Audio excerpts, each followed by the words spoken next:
$540,000 mortgage for another property in Georgia, probably right next to Fannie Willis, who also is a fraudster, which she also promised to use as her primary residence. So 2 for 2. What an idiot. Can't even figure out how to complete mortgage documents. But Judge Gouveia, the sorority sister, she took a different approach. She concluded that pre-appointment misconduct doesn't satisfy the for cause because she carved out something for her friend. Even Lisa Cook did not argue that position. For good reason. It's ridiculous. And finally, the court in Taylor also concluded the nature of the relation of a public officer to the public is inconsistent with the property right. You're a public servant temporarily in this position. You don't own that seat. Lisa Cook survives for now. We have a 3-judge decision that came out. We'll see if it goes back to the full panel or if it goes up to the Supreme Court of the United States. But this is part of the journey on the path to determining who actually runs the Federal Reserve. Are they really an independent entity that is immunized from any executive oversight? In other words, they're above the executive branch because the president can't fire them for cause. And if that's true, is that constitutional? How does that even exist? The Federal Reserve was created by an act, not an amendment. It didn't create a 4th branch of government. It exists in this pseudo state that nobody's wanted to touch or define up until now. It actually is an executive branch agency. And so the president has the right to execute the law pursuant to the Constitution and to fire Lisa Cook. And the judge who's going to explain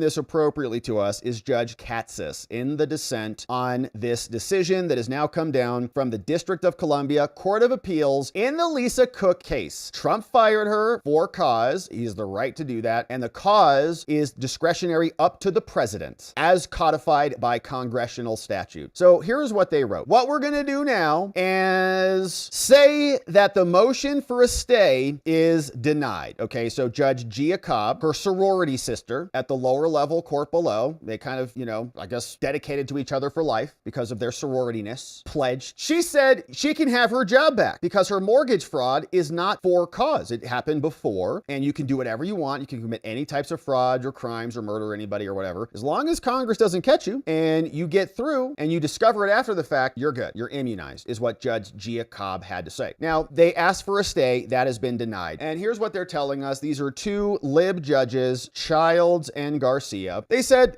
back on August 25th, President Trump came out and he found that he's going to fire Lisa Cook for cause. Now, in this court, the government does not dispute that it failed to give her even minimal process. So they're going to make this a due process. Oh my gosh. So that is notice of the allegation against her and meaningful opportunity to respond before she was removed. And so the district court, Judge Gouveia, found that this removal violated the 5th Amendment due process clause because you removed her too fast. Okay. You fired her too quickly, which is ridiculous. The president can only fire her after there's a hearing and like other people process it and then say to the president, okay, now you can fire this person. Then those other agencies are essentially the president. Because what if they say, actually, you can't fire this person? So then those agencies have more power than the president of the United States. And if they're unhappy with the president firing people who are under the executive branch, which is exactly where the Federal Reserve is, even though they try to pretend it's not, they identify as not being under the executive branch, but we know what they are. Then they say that Trump can't do that. So who is more powerful? That's constitutionally illiterate. It's like dividing by 0. It doesn't work. So the conclusion is correct, they say. She was fired too fast. And so for that reason and other unique features of this case, I deny the government's request for a stay. And they're going to give us some background on it. You can just see it's just due process. Okay. So you fired her too quickly, in other words. Judge Katsas, writing the dissent, which I think is ultimately going to be the winning argument here once this goes through SCOTUS, says the president removed Lisa Cook from her position as governor of the Federal Reserve because she had apparent misrepresentations when she was applying for home mortgages. Now, the lower level court preliminarily enjoined the Federal Reserve Board from removing Lisa. We're going to keep her here. You can't remove her. The lower level judge. It also held that pre-appointment conduct, okay, so as long as you commit the crimes before your appointment, that is not cause. So as long as you commit your crime before you get in there, as long as you're past the end zone, you're good. The lower judge also held that Cook enjoys a constitutionally protected property interest in her office, which is illiterate. Now, in my view, both holdings are mistaken. This is America. You don't have a property right to your job. It's not titles and patents of nobility that you get to pass down forever. Well, I'm a board of director governor, and so I have a 10-year term, and so it's mine. And if it's not mine, then I can give it to somebody else or whatever. It's offensive. So I would grant the government's motion for a stay pending appeal. First of all, the equitable balance tips in favor of the government, and you guys are wrong on the other acts. So here's what this judge writes. The Federal Reserve Act creates a board of governors. governors. 7 governors, each appointed by the president and confirmed by the Senate. Now, Federal Reserve governors wield substantial power over the economy as a whole. Among other things, they serve on the Federal Open Market Committee, which implements monetary policy by buying and selling securities, and they set national interest rates. Now, pursuant to the act, okay, it's the Federal Reserve Act. It is not an amendment. It does not create a fourth branch of government. Governors serve 14-year terms. Okay, so it's like more powerful than the Senate, which are 6-year terms, unless sooner removed for cause by the president. And that's what the statute says, specifically, section 242 of the U.S. Code. For cause by the president. Quote, that's it. It doesn't say for cause for only offenses that happened after you took office. In 2023, President Biden nominated and confirmed Lisa Cook, who's allegedly a mortgage fraudster and a plagiarist, according to many people, to her current term as governor. In 25, the director of FHFA, Bill Pulte, said, well, looks like she committed mortgage fraud, sent over a referral to the Department of Justice. So they referred this over to her some 2 years before her appointment. According to the allegations in June, Cook obtained a $203,000 mortgage to purchase a property in Michigan that she promised to use as her principal residence for at least 1 year after the date of occupancy. Then a few weeks later, she did it again because she was going to get appointed. I think she was working for this, right? She's like, I need to get all this stuff figured out. So June 2021, she's working to get appointed. She's like, I got to clean up my financial affairs. And so she starts doing all of this, starts offloading some cash, put some down payments, buy some property so that it can sit kind of and materialize over her next term on the board. Says a second $540,000 mortgage for another property in Georgia, probably right next to Fannie Willis, who also is a fraudster, which she also promised to use as her primary residence. So 2 for 2. What an idiot. Can't even figure out how to complete mortgage documents properly. Mortgage of a primary residence are typically eligible for lower interest rates than are other mortgages, which is why she executed them that way. So in light of these allegations, Trump removed her for cause. He said that the allegations against Cook call into question the competence and the trustworthiness of her as a financial regulator. So then Lisa sued. She claimed that the president lacked appropriate cause. You can't remove me. Who do you think you are, the president? She further claimed a constitutionally protected property interest in her position as governor, which is ridiculous, entitling her to an adjudicatory process prior to her removal. So she moved for a TRO and her lower friend judge granted it. Now, Judge Gouveia, she construed the motion as one for a preliminary injunction and she granted it. Says you cannot remove her in any way. Give her email, give her all of her documents and all the things. So this judge is overruling the president, which is wild. The court reasoned that Lisa Cook was likely to succeed on both claims. She said on the Federal Reserve Act, the court held that a for-cause removal does not permit removal for any misconduct before the appointment. So you can do whatever you want. As long as you make it through, you're good. Even if they discover it after the fact, they can't get rid of you. On the due process claim, the court said she did have a protected property interest, entitling her to a hearing. And finally, the court found that all the remaining injunction factors favored Cook, her sorority sister, and BFF. So the government sought a stay, and now the dissent is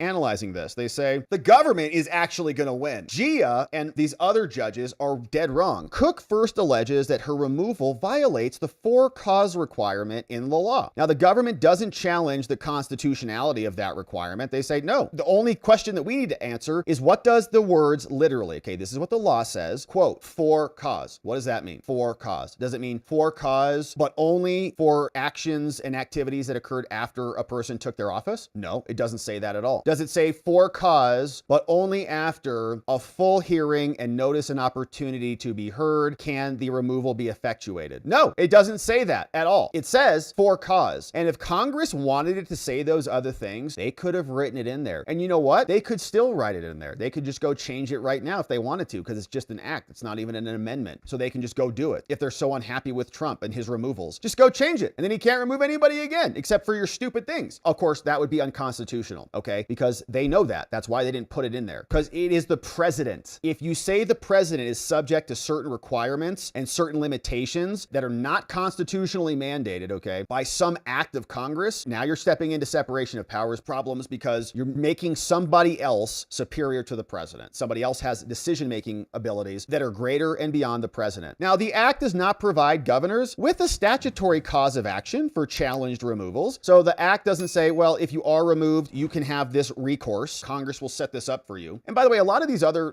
regulations are for people that are not the president. So maybe you're entitled to a hearing and all those things. Like if some subordinate fires you or something, right? Like somebody, Attorney General Bondi fires you or whatever. Well, well, okay, she's not the president. She doesn't carry that same power and authority. So maybe you can make the argument that she does have some rights or something, right? Not in this case, but generally speaking. But this is the president. That's why it's the president who can remove you for cause. And that's a structural, logical, functional requirement of how our system works. Nor does the APA afford a cause of action as well. So accordingly, to satisfy her removal, Cook must satisfy the standards for raising an ultra-virus claim, which is Trump is acting out of the law. And they say that's basically a Hail Mary, okay, that rarely succeeds, and she's trying it. Now, among other things, Cook must show that her removal is the product of an extreme legal error, and she has no other means to seek judicial review. Now, obviously, as to the first requirement, only error that is patently a misconstruction of the act would count. That's not what's happening here. In my view, there's no error at all, much less an extreme error. She was removed for cause. Now, her claim also turns on the meaning of the phrase for cause. She said, what does that mean? So on that question, our review is de novo. Okay, so we're going to analyze this free and clear of anything that her sorority sister said. We're going to look at it fresh, of new. It's going to be brand new look at it. We read those words when we do textual analysis, according to the ordinary, contemporary, and common sense meaning at the time of their enactment. That's how we interpret the law. Now, as originally passed in 1913, the Federal Reserve Act included a for-cause removal protection for board members. Congress repealed that requirement in 1933, but reinserted it back in 1935. Now, in 1935, then, the ordinary meaning of for cause, quote, in the context of the power of removal from office, was simply some cause other than the will or pleasure of the removing authority, that is, some cause relating to the conduct, ability, fitness, or competence of the officer. And they're looking back to the Black's Law Dictionary, which was written, the third edition, back in 1933. The judge says, let me go back. What did the dictionary in 1933 say? And that's an interesting distinction, okay? This meaning was also settled by 1913 as well. When you're talking about for cause in 1910, they figured it out. With reference to the power of removal from office, this term means some cause other than the will or the pleasure of the removal authority, okay? It's got to be something related to conduct, ability, fitness, or competence of the officer. But if someone can say that is bad cause, if a judge can say that that's not good cause, then their judgment supersedes the president's judgment, and then they're running the executive branch. This broad definition gives the president more removal authority than other removal provisions. In particular, it affords the president broader authority than a good cause requirement. Doesn't even have to be good cause, okay? It's just cause. That alone also leaves the president with ample authority to remove someone. It also gives the president more removal authority than inefficiency, neglect of duty, or malfeasance that has come up in other cases. In 1935, Congress deliberately chose a for-cause requirement over the more restrictive inefficiency, neglect of duty, or malfeasance. Like, Congress could have put those words in there. They didn't. And they can't exactly, because it's the president making the decision. The president plainly invoked a cause relating to Cook's conduct, ability, fitness, or competence. The allegations against her are mortgage fraud. If she acted knowingly, that's a felony. And fraud is an excellent reason for removal, according to other case law. Now, moreover, even absent intentional misconduct, they're saying, well, you have to prove that she intended to do it and convict her before you remove her. Convict her of a crime. She needs due process, and all the criminal charges must be vindicated in a court of law. Any misstatements in formal applications for six-figure loans are at least concerning, and the president specifically concluded that it cast doubt on her competence. And so therefore, that is cause. But Judge Gouveia, the sorority sister, she took a different approach. She concluded that pre-appointment misconduct doesn't satisfy the for cause because she carved out something for her friend. Even Lisa Cook did not argue that position for good reason. It's ridiculous. Imagine a governor who amassed his great wealth and stellar reputation based on financial fraud discovered only after he took office. Imagine a governor who's discovered to have bribed a senator to ensure their confirmation. Can't touch us. Sorry, that's not cause. Or imagine a governor who's discovered to have committed murder before taking office. Such appointment and pre-appointment acts clearly would relate to the competence and be enough for cause. Now, that is enough for the government to succeed on Cook's claim. The district court did not presume to review any of the factual support that was articulated by Trump. She didn't listen to him at all. She said that power would have raised a host of difficulties. And normally, courts do not look behind a facially valid justification, okay? They can't probe the mental state of the president because, yeah, they're going to be substituting their judgment for the president's, and they're not the president. Nor do they normally assess evidentiary sufficiency either, but those questions are presented. The judge didn't get into that because she can't substitute her judgment for the president. So she just created an artificial temporal limitation saying that that you can only get stuff after the appointment, which is just ridiculous and it's fake, right? She just made it up. It's not in the law anywhere. Now, the government is also likely to succeed on her due process claim. No, you fired me too fast. Supreme Court has long held that public offices are mere agencies or trusts, okay? They are not property. In Taylor, the Supreme Court said, you can't come and claim a property interest in being a governor of the Commonwealth of Kentucky. The view that public office is not property has been generally entertained in this country, saying an officer appointed for a definite time has no vested interest or contract right in his office. And finally, the court in Taylor also concluded the nature of the relation of a public officer to the public is inconsistent with the property right. You're a public servant temporarily in this position. You don't own that seat. Cook invokes more recent new property cases that relate to other cases, but she is no mere civil service employee who is part of a broad swath of lesser functionaries. She's an officer of the United States within the meaning of the Constitution, and not just any officer. She's a principal officer who must be appointed by the president with advice and consent of the Senate. She's supervised by nobody except the president. Referencing the Constitution, she serves as a Federal Reserve governor and a member of the Federal Open Market Committee, both which wield significant power over the economy. And in my view, she's much more akin to the governor of Kentucky than to a security guard in some other entity. Now, my colleagues acknowledge that principal officers of the United States generally have no property right to the officers they occupy, but they say Cook is different. She's special because she is the most unusual principal officer. She's a little different, one who is not removable at will. Now, in my view, that consideration does not distinguish the Taylor case. After all, even at that time, Kentucky had a state entitlement to serve for 4 years, and he could be removed from office only in the extremely unlikely event of impeachment. And so his tenure was at least as secure as that of an appointed officer who may also be removed. But in any event, the dissent says the employee property cases would not help Cook, even if they were extended to principal officers. If there is a claim, we must add, what is the claim in? What is the property interest in the public job? Could a public office be considered private property? What? Of course not. The employee removal cases do not upend the common sense intuition that one does not have a private property right in their public positions. And so therefore, since she doesn't have a property right, and since her property is not being deprived of her, since she doesn't have one, there is no due process claim. She's not losing anything unlawfully. And so the remaining factors also counsel in favor of a stay. In this case, Trump's removal of a principal officer is going to cause a risk to the government. If Trump is not allowed to do that, it's going to harm his government and our government. That is why the Supreme Court has also handled these appropriately in the National Labor Relations case, the Merit Systems Protection Board case, the Consumer Product Safety Commission, and more. Those cases involved removals without cause. But the harm to the government is more magnified here, where the removal is not based on policies, but on accusations of misconduct that call into question her competency. And this is for cause, and this is what Trump is doing. Now, she says that her position, okay, she's super special, is singularly important in American government because they're the Federal Reserve. These 7 nobles who know better than we do about economic policy because they're so smart, and they've stopped all inflation from happening. Thank you. They've stopped all of the bank runs. We don't have those anymore. Everybody can,